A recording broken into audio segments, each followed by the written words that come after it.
Hello எல்லாரும் எப்படி இருக்கீங்க? குழந்தைங்கள்லேருந்து பெரியவங்க வரைக்கும் முட்டை சாப்பிடாதவங்களே கிடையாது. அந்த முட்டையை எப்படி சாப்பிட்றதுன்னு நிறைய பேத்துக்கு புரிதலே கிடையாது. ஒரு சில நேரங்களில் நம்ம முட்டையை தவறான சேர்க்கையோடு சாப்பிடும்போது உயிருக்கு கூட ஆபத்தாகிற ஒரு அபாயம் இருக்குது. ஒருவேளை இந்த வீடியோவை நீங்கள் பேரண்ட்ஸ் யாராவது குழந்தைங்களோட பேரண்ட்ஸ் யாராவது பார்த்தீங்கன்னா ஃபுல் வீடியோவை ஸ்கிப் பண்ணாமல் பாருங்கள். ஒருபோதும் இந்த மாதிரி சேர்க்கையை குழந்தைங்களுக்கு கொடுக்காதீங்க. ஓகே, நம்ம சேனலை ஃபர்ஸ்ட் டைம் பார்க்குறீங்கன்னா சப்ஸ்கிரைப் பண்ண மறந்துடாதீங்க. ஓகே, வாங்க வீடியோக்குள்ளே போகலாம்.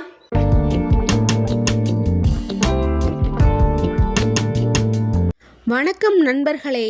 நம் வீட்டில் அனைவரும் அதிகம் சாப்பிடக்கூடிய உணவு என்னவென்று கேட்டால் பலரும் முதலில் பதில் சொல்வது முட்டைதான். இதில் ஜிம்முக்கு போகிறவங்க, குழந்தைங்க, வயதானவர்கள் அப்படின்னு சொல்லிக்கிட்டே போகலாம் முட்டை பிரியர்களை. ஆனால் நீங்கள் தினமும் சாப்பிட்ற இந்த முட்டையோட சேர்த்து ஒரு சில உணவுகள் சாப்பிட்டால் அது உங்கள் உடம்புக்கு மெதுவாக விஷமாக மாறலாம் என்று பல ஹெல்த் எக்ஸ்பர்ட் எச்சரிக்கிறார்கள். ஒரு சில சேர்க்கை மிகவும் அபாயத்தை கொடுக்கிறது. சில சேர்க்கை ஸ்கின் அலர்ஜி வரவழைக்கிறது. சில சேர்க்கை ஆண்மை சக்தி, உடல் ஆரோக்கியம், லிவர் எல்லாத்தையும் பாதிக்கிறது. அதுலேயும் குறிப்பாக நாம் இந்த வீடியோவில் சொல்லக்கூடிய உணவுகள் முட்டை சாப்பிட்ட உடனேயோ இல்லை முட்டையோடு சேர்த்து சாப்பிட்டால் மிகவும் ஆபத்தான விளைவுகளை ஏற்படுத்தலாம். இந்த வீடியோவை கடைசி வரை ஸ்கிப் பண்ணாமல் பாருங்கள். ஏன்னா கடைசியில் ஒரு போனஸ் சேர்க்கை பற்றியும் சொல்லப் போகிறேன். இதை 90% மக்கள் தினமும் தெரியாமல் செஞ்சுக்கிட்டு இருக்காங்க. செய்யக்கூடிய ஒரு தவறாகவும் இருக்கிறது. ஸோ தயவு செய்து இந்த வீடியோவை கடைசி வரைக்கும் ஸ்கிப் பண்ணாமல் பாருங்கள். ஏன்னா உங்களுடைய ஆரோக்கியத்திற்கு மிகவும் முக்கியமானதாக இருக்கும். உங்கள் ஆரோக்கியம் உங்கள் கையில் தான். முட்டை உடம்புக்கு என்ன செய்கிறது? முட்டை முதலில் நம் உடம்புக்கு நல்லதா கெட்டதா என்பதை நாம் புரிஞ்சுக்கணும். நார்மலி முட்டை நம் உடம்புக்கு ரொம்ப நல்லது. ஆனால் அளவாக எடுத்துக்கணும். அளவுக்கு மீறினால் அமிர்தமும் நஞ்சு என்பதை கேள்விப்பட்டிருக்கிறீர்களா? முட்டையில் இருக்கக்கூடிய ஊட்டச்சத்துக்கள் என்னவென்பதை காணலாம். High proteins, vitamin B12, choline, health fat, selenium, vitamin D ஆகிய ஊட்டச்சத்துக்கள் நிறைந்த உணவுதான் முட்டை. அதனால தான் பாடி பில்டர்ஸ் முதல் டாக்டர் வரை முட்டைகளை ரெக்கமெண்ட் செய்கிறாங்க. ஒரு முட்டையில் சுமார் 6 கிராம் வரை புரோட்டீன் இருக்குது. அது மசில்ஸ் வளர்ச்சிக்கும் பிரெயின் ஃபங்க்ஷனுக்கும் ரொம்பவே முக்கியம். அதனால தான் குழந்தைகள் முதல் வயதானவர்கள் வரை அனைவருக்கும் சிறந்த உணவாக முட்டை இருக்கிறது. ஆனால் ஒரு நல்ல உணவை கூட தவறான காம்பினேஷனில் சாப்பிட்டால் அது உடம்பிற்கு பிரச்சனை ஆகிவிடும். எடுத்துக்காட்டாக செரிமானம் தாமதமாகும், கேஸ் உருவாகும், அசிடிட்டி அதிகரிக்கும், ஸ்கின் அலர்ஜி ஏற்படும், ஸ்கின் அரிப்பு ஏற்படும், ஃபுட் பாய்சனிங் ரிஸ்க் ஏற்படும், நியூட்ரஜன் குறைபாடு ஏற்படும், ஊட்டச்சத்து உறிஞ்சும் தன்மை குறையும். அந்த சேர்க்கையை நாம் இப்போ பார்க்கலாம். நாம் பார்க்கக்கூடிய முதல் சேர்க்கை என்னவென்றால் முட்டை ப்ளஸ் டீ, காஃபி.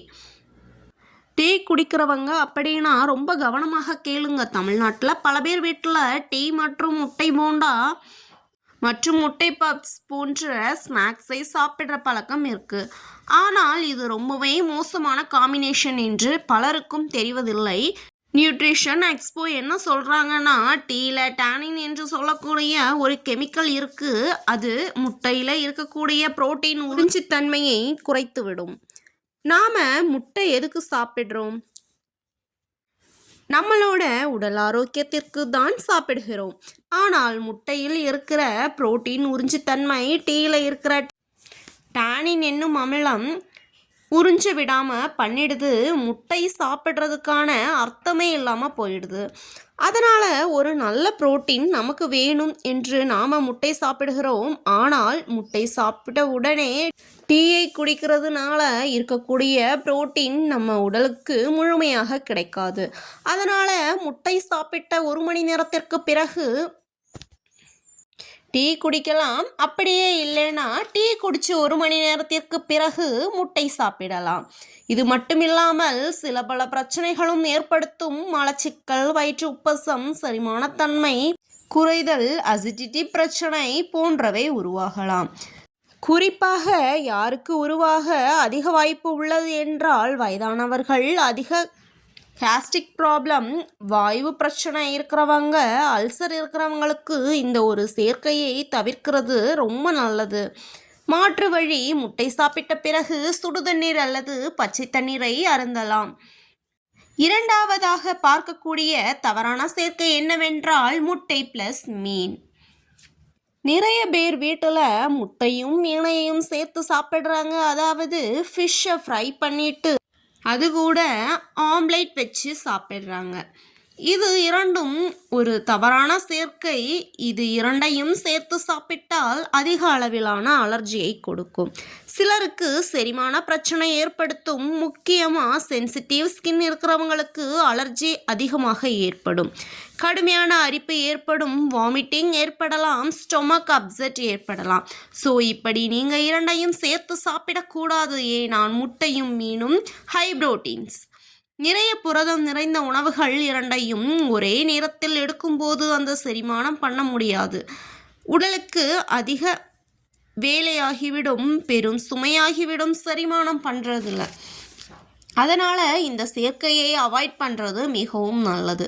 எல்லோருக்கும் இந்த பிரச்சனை கொடுக்காது. செரிமான தன்மை கம்மியாக இருக்கிறவங்களுக்கு பிரச்சனையை ஏற்படுத்தும். முக்கியமாக குழந்தைகள், வயதானோர்கள், செரிமானத்தன்மை கம்மியாக இருக்கிறவங்க கவனமாக இந்த சேர்க்கையை எடுத்துக்கலாம். இல்லையென்றால் இந்த சேர்க்கையை தவிர்ப்பது ரொம்பவே நல்லது. மீனையும் முட்டையும் சாப்பிட்றதா இருந்தால் மீன் சாப்பிட்டு 2 மணி நேரம் கழித்து முட்டையை சாப்பிட வேண்டும். இல்லையெனில் முட்டையை சாப்பிட்டு 2 மணி நேரம் கழித்து மீனை சாப்பிட வேண்டும். இந்த மாதிரி இடைவெளி விட்டு எடுத்துக்கிறது ரொம்பவே நல்லது. இந்த ஒரு காம்பினேஷனை, இந்த ஒரு சேர்க்கையை குழந்தைகளுக்கு அவாய்ட் செய்வது மிகவும் நல்லது. மூன்றாவதான தவறான சேர்க்கை என்னவென்றால் முட்டை ப்ளஸ் வாழைப்பழம். இந்த ஒரு சேர்க்கையை ஜிம்முக்கு போகிறவங்க நிறைய பேர் எடுத்துக்குவாங்க. வாழைப்பழம், முட்டை ஒன்றாக சாப்பிடுவாங்க. அப்போது அவங்களுக்கெல்லாம் ஒன்றும் பிரச்சனை வரவில்லையே என்று நினைப்பீங்க.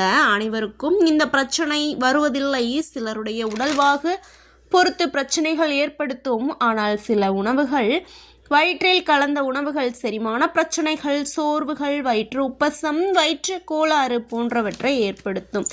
யாருக்கும் இது அதிக அளவு பிரச்சனை ஏற்படுத்தும்னா செரிமான பிரச்சனை மிக குறைவாக இருக்குமானால் அதிக பிரச்சனை ஏற்படுத்தும். அதனால் பார்த்துதான் கொடுக்க வேண்டும். இந்த ஒரு சேர்க்கையை குழந்தைகளுக்கு முழுக்க முழுக்க கொடுப்பதை மிகவும் தவிர்க்க வேண்டும். அடுத்ததாக தவறான சேர்க்கை என்னவென்றால் சீனி ப்ளஸ் எக். இதை பற்றி ஒரு மிகப்பெரிய எச்சரிக்கை கூறப்படுகிறது. முட்டையும் சர்க்கரையும் அதிக வெப்பத்தில் ஒன்றாக சமைக்கப்படும் போது சில வேதிப்பொருட்கள் உருவாகலாம் என கூறப்படுகிறது. இவ்வாறு உருவாகும் போது ஏற்படும் பிரச்சனைகள் செரிமான பிரச்சனை, வயிற்றுக்கோளாறு, வயிற்று உப்பசம், அலர்ஜி, இந்த மாதிரியான பிரச்சனைகள் ஏற்படும்.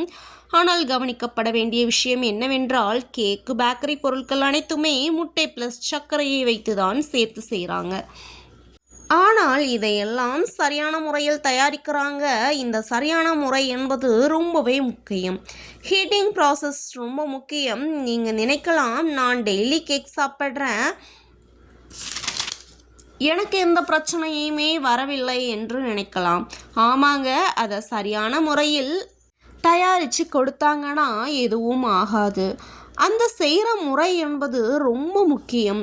வீட்டில் கேக் தயாரிக்கிறோம்னா எல்லோரும் சரியான முறையில் தயாரிக்கிறோம்னா தெரியாது.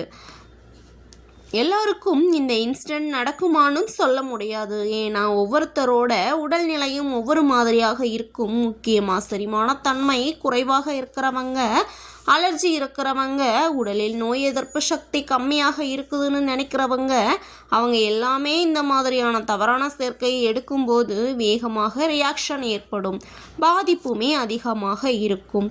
அப்படிதான் சொல்வாங்களே தவிர எல்லோருக்கும் இந்த பிரச்சனை ஏற்படாது. ஸோ ஒரு சிலருக்கு ஏற்படும், ஒரு சிலருக்கு ஏற்படாது. அது இருந்தாலும் நாம் கொஞ்சம் கவனமாக சாப்பிட்றது ரொம்பவே முக்கியம். குழந்தைகள் வயதானவர்களுக்கு கரெக்டான சேர்க்கையை கொடுத்தால்தான் அவங்களுக்கு நல்லது.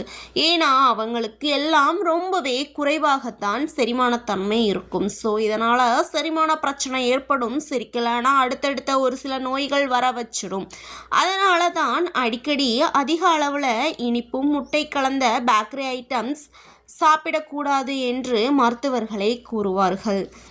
குழந்தைகளுக்கும் வயதானவர்களுக்கும் பேக்கரி ஐட்டம்ஸ் கொடுக்காமல் தவிர்ப்பது மிகவும் நல்லது. அடுத்தது 5வதாக சேர்க்கக்கூடாத சேர்க்கை என்னவென்றால், இதுதான் நாம் கடைசியாக பார்க்கக்கூடிய போனஸ் சேர்க்கை.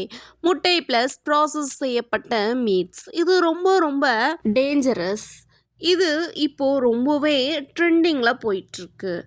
காலையில் பிரேக்ஃபாஸ்ட் எடுத்துக்கிறதுக்கு ரொம்ப ப்ராசஸ் பண்ண மீட்ஸ் கூட எக்கும் சேர்த்து சாப்பிட்றாங்க. இப்படி எடுக்கும்போது என்ன ஆகும் என்றால் சோடியம் அதிகமாகும். இதுலேயும் ஹெல்த்தி ஃபேட்டும் இதில் அதிகமாக இருக்கும். அதனால் இதை தவிர்க்கிறது ரொம்பவே நல்லது. அது கூட நாம் எக் சேர்க்கும்போது என்ன ஆகும் என்றால் கொலஸ்ட்ரால் லோடு அதிகமாகிவிடும், பிளட் ப்ரெஷர் ரிஸ்க் ஆகிவிடும், ஹார்ட்டுக்கு சுமையாக அதிகமாகிவிடும். ஸோ இதனால் பலவிதமான நோய்கள் வர்றதுக்கு இது வழிவகுக்கும். இதனால தான் ப்ராசஸ் பண்ணின எந்த ஒரு ஃபுட்டையும் நீங்கள் எடுத்துக்கக்கூடாது. அது கூட எக்கும் சேர்த்து எடுக்கக்கூடாது. ஸோ இந்த ஒரு சேர்க்கை மிக தவறான ஒரு சேர்க்கை ஆகும். பதப்படுத்தப்பட்ட மாமிசத்தை குழந்தைகளுக்கும் வயதானவர்களுக்கும் கொடுப்பது மிகவும் தீங்கு விளைவிக்கும். அப்போது நீங்கள் கேட்கலாம், முட்டையை எப்படி தான் சாப்பிட வேண்டும் என்று. முட்டை சாப்பிடும்போது கவனிக்க வேண்டிய முக்கியமான விஷயம் என்னவென்றால், நல்லா வேக வைத்த முட்டைகளை மட்டுமே சேர்க்க வேண்டும். புல்ஸ், ஆம்லெட், ஆஃப் ஆயில் போன்ற முட்டைகளை பாதி வெந்தும் வேகாமலும் குழந்தைகளுக்கோ வயதானவர்களுக்கோ கொடுப்பது மிகவும் டேஞ்சரஸ். அதனால் நன்கு வேக வைத்த முட்டையை மட்டும்தான் குழந்தைகளுக்கும் வயதானவர்களுக்கும் கொடுக்க வேண்டும். ஒரு நாளைக்கு 1 மற்றும் 2 முட்டைகளை மட்டுமே போதுமானது. இதுவே நம் ஆரோக்கியத்திற்கு பாதுகாப்பானது. முட்டையுடன் காய்கறிகளை சேர்த்து உண்பது ரொம்ப நல்லது. கூடவே நிறைய தண்ணீர் குடிப்பது நல்லது.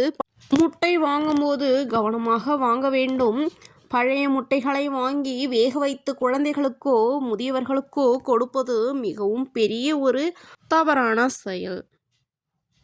முட்டையுடன் சேர்த்து சாப்பிடக்கூடிய சிறந்த உணவுகள் கேரட், கீரைகள், தானியங்கள், ஓட்ஸ், காய்கறிகள், ரொட்டி, காய்கறிகள் இவை போன்ற அனைத்துமே முட்டையுடன் சேர்த்து சாப்பிடும்போது மிகவும் ஒரு ஆரோக்கியத்தை கொடுக்கும். நண்பர்களே, முட்டை மிகவும் சத்தான ஒரு உணவு தான். ஆனால் எந்த உணவாக இருந்தாலும் சரியான முறையில் சாப்பிடுறது தான் ரொம்பவே முக்கியம். இப்போ பார்த்த அனைத்து சேர்க்கைகளையும் ஒருபோதும் எடுப்பதை தவிர்க்க வேண்டும். இந்த தகவல் உங்களுக்கு பயனுள்ளதாக இருந்திருந்தால் வீடியோவிற்கு ஒரு லைக் செய்யுங்க. இந்த வீடியோ உங்கள் ஃப்ரெண்ட்ஸ் அண்ட் ஃபேமிலிக்கு ஷேர் பண்ணுங்கள். மேலும் சப்ஸ்கிரைப் பண்ணுங்கள், சப்போர்ட் பண்ணுங்கள், கமெண்ட் பண்ணுங்கள். ஓகே, டாடா, பாய். இன்னொரு வீடியோவில் பார்க்கலாம். தேங்க்ஸ் ஃபார் வாட்சிங்.